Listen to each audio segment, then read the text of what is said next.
Bismillahirrahmanirrahim. Assalamualaikum warahmatullahi wabarakatuh. Selamat pagi teman-teman semuanya. Bagaimana kabarnya? Semoga teman-teman dalam keadaan sehat walafiat. Alhamdulillah. Kita bertemu kembali di pertemuan yang ke-10. Nanti kita akan berbicara tentang pembiayaan akad baik as-salam di Bank Syariah. Namun sebelumnya, mari kita membaca surat Al-Fatihah untuk mengawali perkuliahan pada pagi hari ini. Semoga apa yang kita cari selama ini benar-benar bisa kita dapatkan dan mendapatkan keberkahannya. Ala niyatina wa ala niyatikum bi barakati suratil Fatihah. A'udzu billahi minasyaitonir rajim. Bismillahirrahmanirrahim. Alhamdulillahi rabbil alamin arrahmanir rahim maliki yaumiddin. Iyyaka na'budu wa iyyaka nasta'in. Ihdinas siratal mustaqim siratal ladzina an'amta 'alaihim ghairil maghdubi 'alaihim waladdallin. Rabbighfirli wa liwalidayya wa lil mu'minina amin. Baik, terima kasih teman-teman. Langsung saja, jadi hari ini kita akan membahas tentang pembiayaan akad BA Salam di Bank Syariah. Seperti apa sih konsepnya, alurnya bagaimana, dan lain-lainnya. Oke, kita akan bahas. Kita awali dengan sebuah definisi. Sebenarnya BA Salam itu apa sih? Ya, BA Salam itu sebenarnya apa? Nah, jika kita melihat dan kita juga sering membicarakan ya, BA Salam ini sebenarnya dari kata as-salaf yang berarti ini adalah sebuah pendahuluan gitu ya, karena pemesanan barang ini menyerahkan uangnya di muka. Jadi para fuqaha, para ahli fikih itu menamainya dengan al-mahawij atau barang yang mendesak gitu ya. Jadi BA Salam ini ya akad jual beli ya, akad jual beli barang pesanan dengan pengiriman di kemudian hari oleh penjual dan pelunasannya dilakukan oleh pembeli pada saat akad disepakati sesuai dengan syarat-syarat tertentu. Nah, intinya adalah BA Salam itu adalah penjualan suatu barang yang sifatnya itu sudah memang harus diketahui karena ini sebagai persyaratan jual beli gitu ya. Dan caranya adalah dengan mendahulukan pembayarannya. Nah, karena apa? Karena barang ini masih dalam tanggungan penjual. Intinya gitu, pemesanan ya. Baik teman-teman, tidak perlu dipanjang lebarkan lah terkait tentang definisi ini. Saya yakin teman-teman semuanya sudah paham. Nah, sebenarnya dasar hukumnya bagaimana sih? Kenapa kok diperbolehkannya jual beli as-salam dan nanti kok sampai bisa jadi diaplikasikan di perbankan syariah gitu ya. Nah, dasar hukumnya yang pertama tentu adalah Al-Quran gitu ya, Al-Quran. Nah, di Al-Quran ini teman-teman juga pasti sangat sering membaca begitu di surat Al-Baqarah ayat 282 yang kurang lebih artinya adalah, hai orang yang beriman, jika kamu bermuamalah tidak secara tunai sampai waktu tentu buatlah secara tertulis. Artinya ini adalah ada sebuah akad gitu ya, akad di mana ini atau muamalah ini bisa dilakukan tidak secara tunai, artinya pesan dulu juga bisa. Nah, kebetulan di BA Salam ini adalah yang dibayar secara tunai di depan gitu. Nah, sampai waktu tentu. Nah, artinya apa? Kalau ada kalimat tidak secara tunai ini adalah ada unsur yang bisa kita pakai gitu ya, kita jadikan dasar di dalam akad pembiayaan gitu ya, akad pembiayaan. Maka nanti kita akan bahas begitu bank posisinya di mana, bank syariah itu berada di mana gitu. Nah, kemudian kalau hadis juga sudah sangat banyak gitu ya. Dasar berikutnya itu kan hadis. Nah, itu juga sudah sangat banyak sekali kalau untuk hadis. Misalnya hadis riwayat Imam Bukhari dan Ibnu Abbas itu, Rasulullah pernah bersabda, barang siapa yang melakukan salam gitu, hendaklah ia melakukan dengan takaran yang jelas dan timbangan yang jelas untuk jangka waktu yang diketahui. Berarti Rasulullah ini ya memang sudah ini ya, artinya di sini berarti memperbolehkan yang namanya bai'ah salam itu, jual beli dengan cara pesanan. Tapi juga Rasulullah mengingatkan kalau menunda-nunda pembayaran itu bagi orang yang mampu itu adalah suatu kezaliman. Nah, maka perlu di sini adalah di akad bai'ah salam ini memang mengedepankan pembayaran secara tunai yang berada di depan dan barang akan dikirim berikutnya, begitu. Nah, selanjutnya juga ada dasar dari ijma tentu ya. Dari ijma sendiri ini kalau menurut Ibnu Munzir ya, menurut Ibnu Munzir ulama sudah sepakat gitu. Sepakat sudah berijma atas kebolehan jual beli dengan cara salam. Nah, karena cara bai'ah salam ini yang memang sangat diperlukan bagi masyarakat ketika memesan sesuatu yang barangnya juga belum tersedia atau sesuai syarat yang diinginkan. Gitu. Nah, kalau melihat fatwa Dewan Syariah Nasional MUI gitu ya, ini fatwa ulama kita di nomor 5 garing DSN garing MUI garing 4 garing 2000 tentang jual beli salam. Di situ juga sudah sangat jelas sekali ya, sudah sangat jelas sekali. Bahkan di sana dijelaskan tentang ketentuan pembayaran, ketentuan tentang barang, ketentuan tentang salam paralel, dan termasuk juga penyerahan barang sebelum atau pada waktunya. Ya, berarti di fatwa ini sudah sangat jelas bahwa misalnya bicara tentang ketentuan tentang pembayaran. Jadi pembayaran ini di sana disebutkan ya, di fatwa ini pembayaran harus dilakukan pada saat kontrak disepakati gitu. Dan juga pembayaran ini tidak boleh dalam bentuk pembebasan hutang. Artinya tidak digunakan untuk membayar hutang antara pemesan dan yang dipesan. Artinya ini memang murni bentuknya adalah akad jual beli gitu. Nah, kalau ketentuan tentang barang juga di sana juga disebutkan, misalnya harus jelas ciri-cirinya, harus dapat dijelaskan spesifikasinya gitu ya. Kemudian termasuk penyerahannya itu diberikan kemudian. Nah, terus aplikasinya di bank syariah bagaimana? Tentu di bank syariah nanti akan menggunakan yang namanya salam paralel ya. Jadi kalau menurut fatwa DSN MUI nomor 5 ini boleh ya melakukan salam paralel, syaratnya ini akad kedua terpisah dari akad pertama dan akad kedua ini dilakukan setelah akad pertama sah gitu. Dan terkait penyerahan barang, ya memang penjual ini harus menyerahkan barang tepat pada waktunya sesuai dengan kualitas dan jumlah yang disepakati begitu.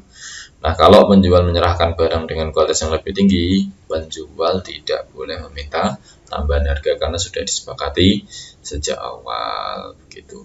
Nah, nanti teman-teman bisa membuka sendiri begitu di fatwa ini ya. Fatwa DSN MUI nomor 5 garing DSN strip MUI garing 4 garing 2000 tentang jual beli salam. Nanti teman-teman bisa melihatnya secara detail gitu. Silakan di-download masing-masing begitu. Nah, sekarang kita akan bahas tentang syarat dan rukunnya. Nah, rukun bai'ah salam itu apa sih? Yang harus ada itu adalah 4 ini ya teman-teman. Harus ada 4 ini, harus memenuhi rukun bai'ah salam ini. Nah, yang pertama tentu bai'ah salam ini bisa terjadi kalau ada yang namanya muslim, ada namanya pembeli. Ya kenapa?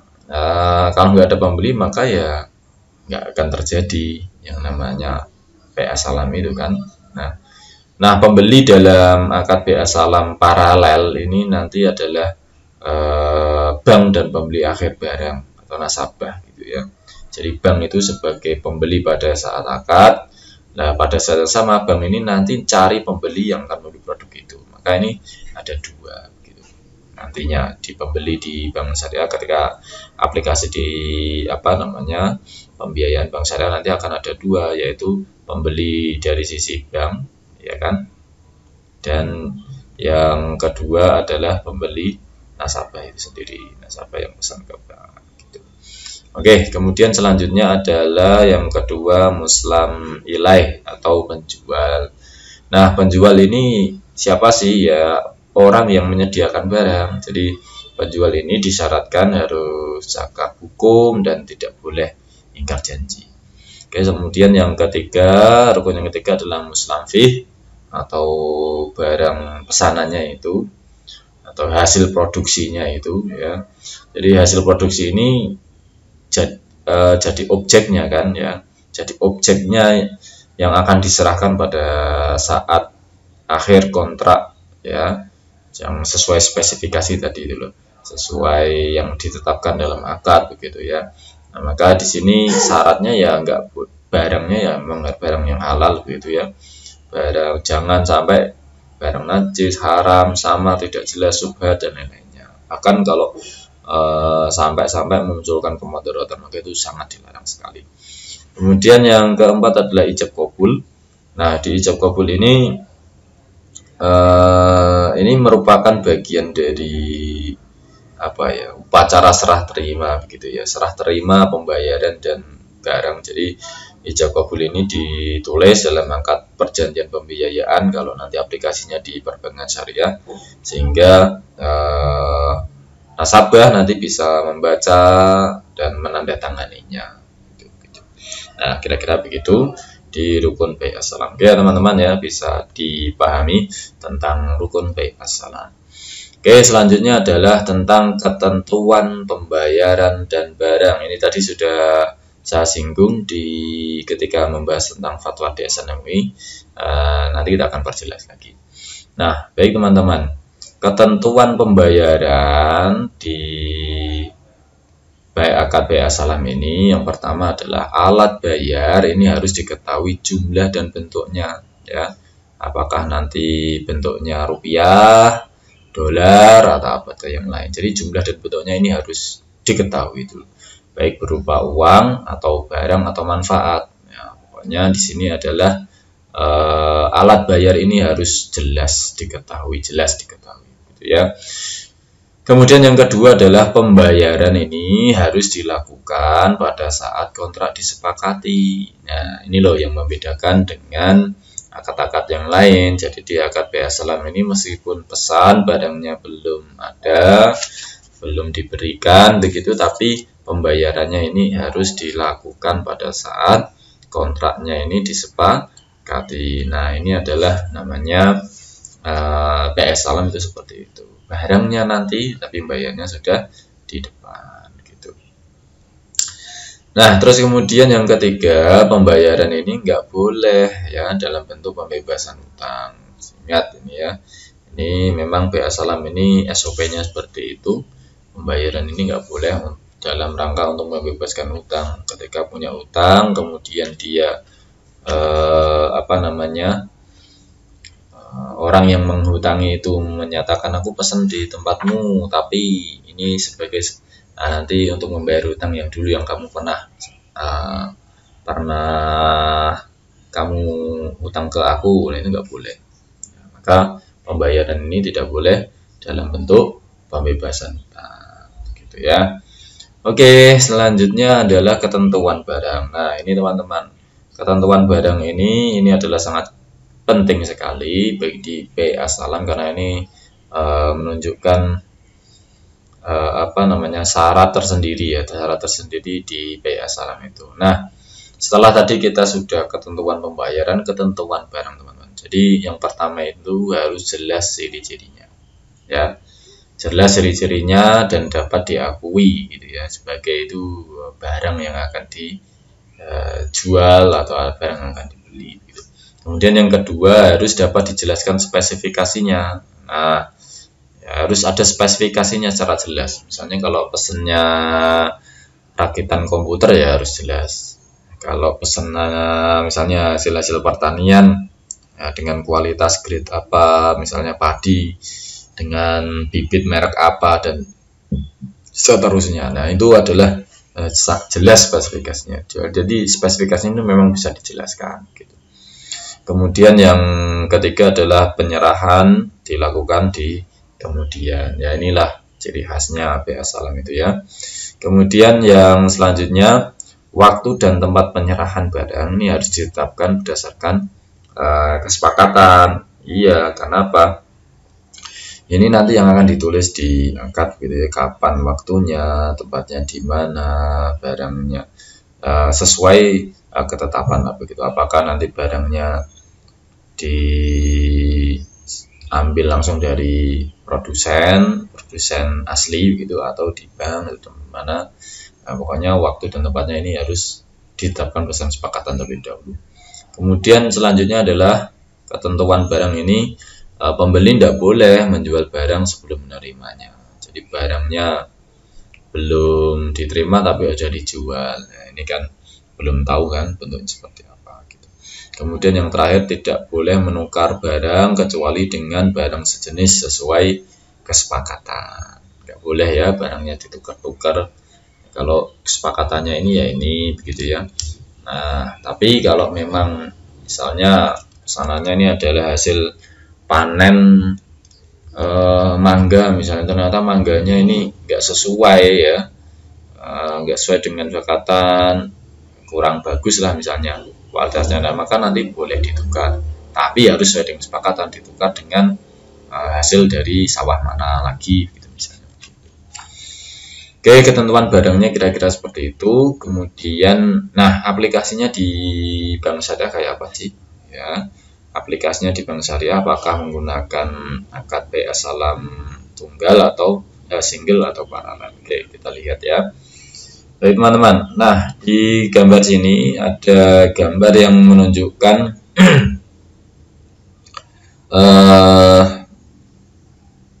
apa ya, skema pembiayaan akad PA salam di perbankan syariah gitu. Nah, teman-teman bisa melihat nih.